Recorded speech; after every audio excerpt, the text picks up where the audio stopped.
The girl with the silver needle. Sofia was the daughter of a famous jeweler. Years ago, everyone in Europe knew his name, but then he lost all his money. Sofia learned a hard lesson. Beauty and riches can disappear very quickly. Her fingers used to touch expensive diamonds, but now they were covered in small marks from steel needles. This work made her dangerous. Sofia learned to sew dresses that hid not only body flaws, but also secret government papers. Subscribe to That Story channel for more tales. Chapter 1. The Double Stitch. Vienna, 1894. The city lived to the rhythm of the waltz. The streets smelled of expensive tobacco and roasted chestnuts. In the Landmann fashion shop, the lights stayed up until late at night. It was the most popular place in the empire. Rich ladies came there for silk and lace. They didn't know that this shop was the heart of a secret conspiracy. "One more stitch, and you will look like an empress, Baroness," Sofia said. She was working on her knees in front of a large mirror. Baroness von Waldberg had a face like a cold mask. She nodded slowly. Her blue silk dress cost a fortune, but the real value was inside. In a secret pocket under the skirt, Sofia had hidden a package. This package could change the lives of thousands of people. "Be careful with the corset," Sofia whispered as she tightened the laces. "Inside are the secret plans for a new weapon.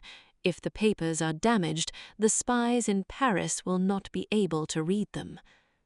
"You talk too much, girl," the Baroness said coldly. "Just sew and be silent." Sofia smiled, but she wasn't afraid. She knew that without her skill, the Baroness would never deliver the secret. The conspirators paid Sofia in gold. She took the money because it reminded her of the days when her father was rich and she was not just a shadow with a needle. When the Baroness left, the shop became quiet. Sofia looked out the window. Vienna looked like a giant machine, and every person was just a small part, but Sofia knew how to change that machine. Suddenly, there was a knock at the door. 3 short knocks, a pause, and 1 loud knock. It was a secret signal. A man in a long, wet coat entered. He did not take off his hat. His name was Mr. Feather, but Sofia didn't want to know his real name. "Is the package gone?" asked he. "The dress is on the Baroness. She will be at the palace in 1 hour. If your man is there, the plans will cross the border by morning." "Excellent. But we have a new mission, Sofia. But this time, Sofia, we don't need to hide papers. We need the dress to speak." Sofia was confused. She had hidden documents and poison before, but a dress that spoke. "You must sew a special pattern of beads into the dress," the man said. He put a piece of paper on the table. "This is a code. It shows the future prices of the London Stock Exchange. When the Archduchess walks across the room, our people will watch the colors of the beads. This will destroy the Austrian currency." Sofia looked at the pattern. It was very difficult work. One mistake and the plan would fail. "This is dangerous," Sofia said. "My price is higher now." "You will get your gold, but remember, if you make one mistake, the city will burn." When the man left, Sofia took her needle. Her hand did not shake. Vienna thought she was just a simple servant, but tomorrow the aristocrats would look at her beautiful work and not realize it was a death sentence for their rich lives. She began to work. The needle moved through the silk, leaving a trail of beads. Sofia felt in control. But then she found something strange. On the lining of a different dress from the ministry, she saw a detail she didn't expect. Chapter 2. A Mistake in the Uniform. Sofia thought she was in control, but then she found something strange. She was fixing an old dress from the Ministry of Finance. It belonged to the minister's wife. Inside the dress, Sofia found a small hole. Behind it, there was a piece of paper. It was not a secret code. It was a note with one word: sisters. At the bottom of the paper, there was a small stamp. It was the stamp of her father's old jewelry shop. Sofia's heart beat fast. Her father used the word sisters only for his most secret and expensive diamonds. Why was this note in the minister's wife's dress? What secret did her father have with the ministry? Vienna was ready for the grand ball at the Hofburg Palace. This was the biggest party of the year. Sofia had to go there. First, she needed to see the Archduchess in the speaking dress. Second, she wanted to find the truth about her father. Sofia entered the palace. She dressed like a maid. She knew all the secret doors and stairs of the palace. Inside the ballroom, everything was beautiful. High society ladies were dancing. The Archduchess Maria was there, in her new dress. Sofia saw the beads on the skirt. The code was ready. Sofia looked around the room. She was looking for the minister's wife. But then she saw General von Hemmel. He was a famous war hero. On his chest he wore many military medals. Sofia was the daughter of a jeweler. She knew everything about gold and metal. She looked at his medal, the Iron Cross. It was a fake. The metal was too dark. The colors were wrong. If the general is wearing a fake medal, then everything here is a lie, Sofia thought. She remembered her father's words. In this world, reputation is the most expensive thing, and it is very easy to fake. She looked at other guests. Many aristocrats had small fake details on their clothes. It was a secret sign. They were all part of a big conspiracy. The Landmann shop was just a small part of a much bigger plan to destroy the empire. Suddenly, a man looked at Sofia. He was Baron von Richter. He was rich and dangerous. He often came to the shop just to watch Sofia. Now his eyes were cold. He knew Sofia was not just a simple maid. Sofia felt afraid. She was in a nest of snakes. These people knew her secrets. She looked at the Archduchess again.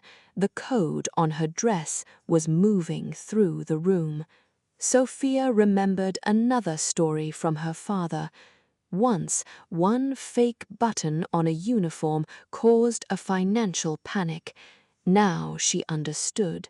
This was a warning. Sofia needed to find more answers in her father's old papers, but she knew one thing: going back to her shop was now very dangerous. Chapter 3. The Hunt in the Shop, Level A2. Sofia ran through the quiet streets of Vienna. She reached her fashion shop, the Landmann Atelier. She needed to take her father's old notebooks before the enemies arrived. Inside the dark shop, she found a secret place in her desk. She opened it and found the books. They were not about jewelry. They were lists of names, dates, and large amounts of money. Sofia understood the truth. Her father did not just lose his money. The people who wore fake medals today were the ones who destroyed her father years ago. Suddenly, Sofia heard the sound of breaking glass. 2 men entered the shop.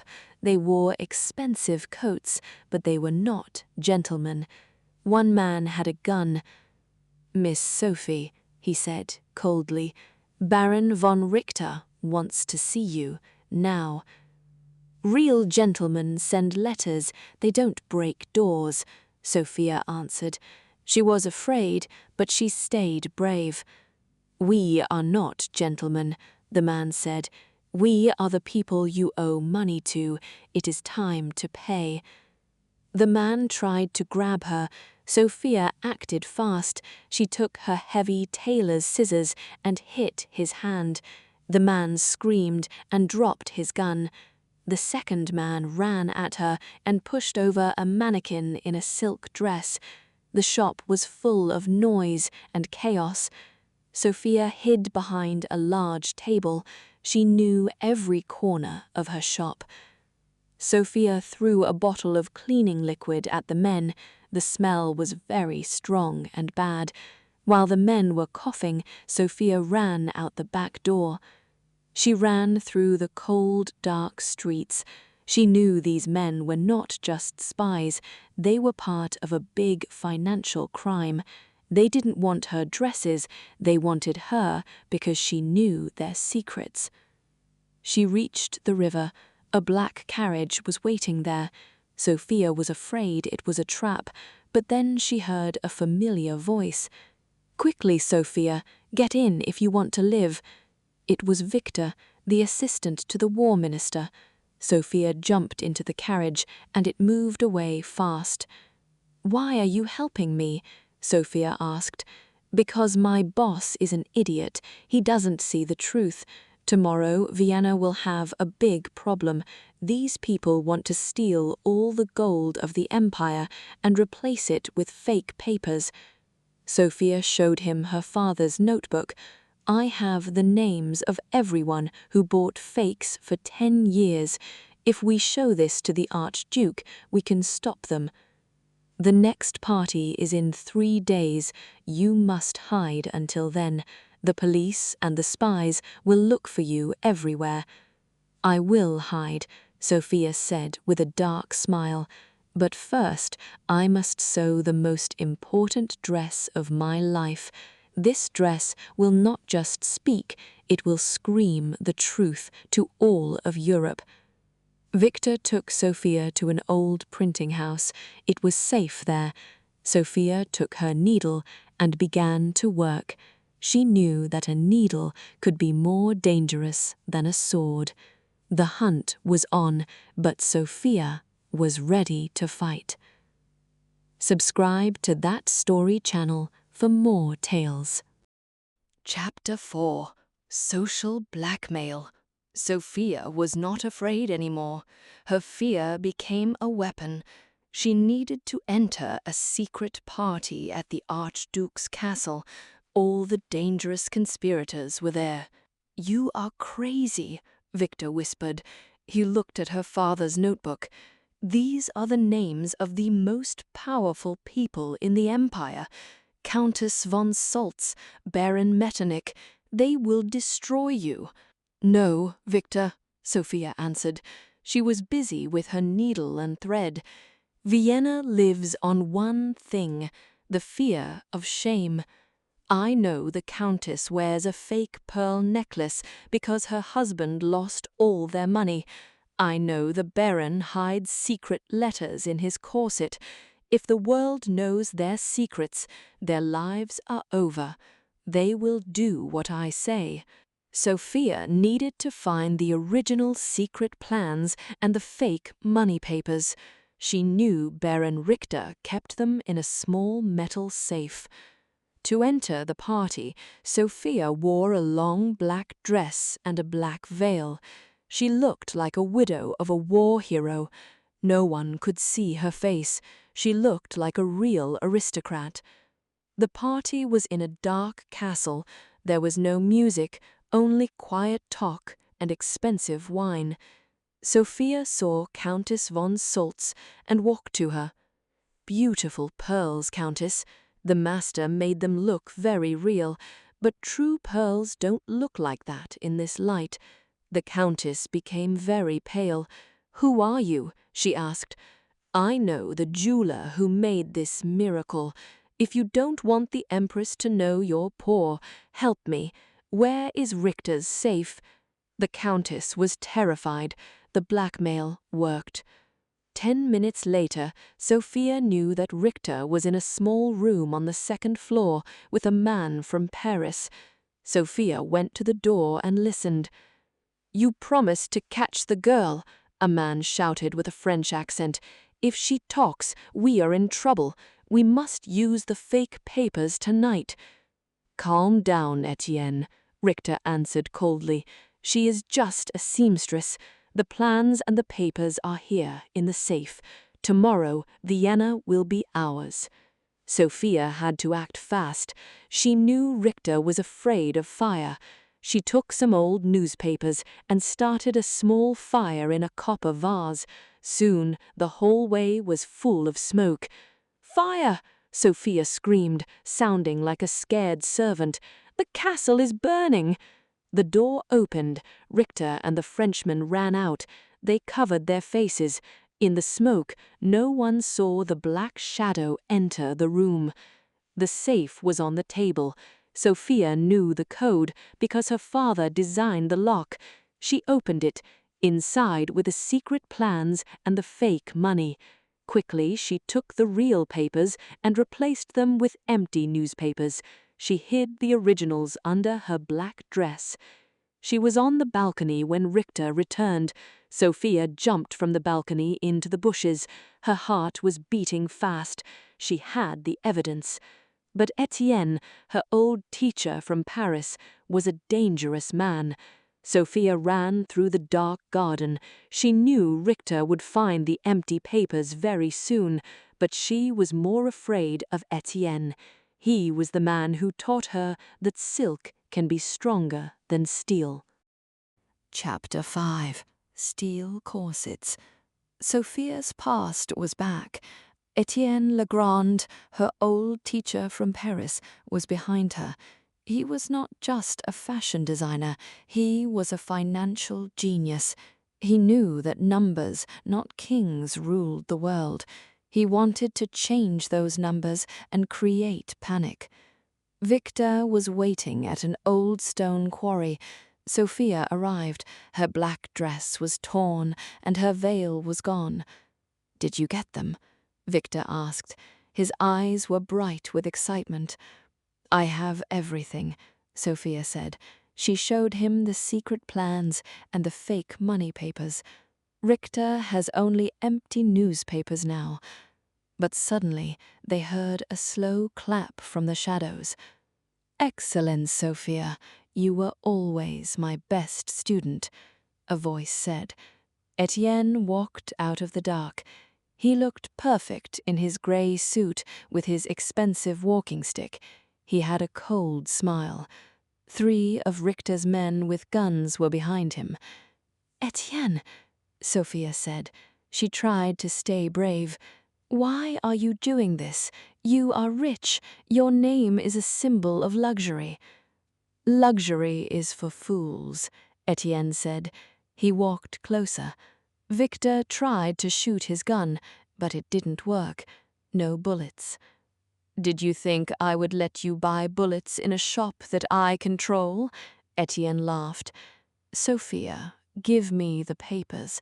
Your father tried to be a hero too. He found a fake button on a uniform and thought he had power. But witnesses can be buried." "You killed him," Sofia whispered. "No, he killed himself because he thought a jeweler could talk to barons. But you can live. Come back to Paris with me. We will destroy all the money in Europe. We will write history." Sofia looked at the papers. She had a plan. These papers were made with special materials that burn very quickly with cleaning liquid. Her bag was full of that liquid. "You are right, Etienne," she said. She walked forward. "I am just a seamstress, and I know how to clean dirty spots." She took a small bottle and broke it over the papers. Then she used a match. A big, bright fire started instantly.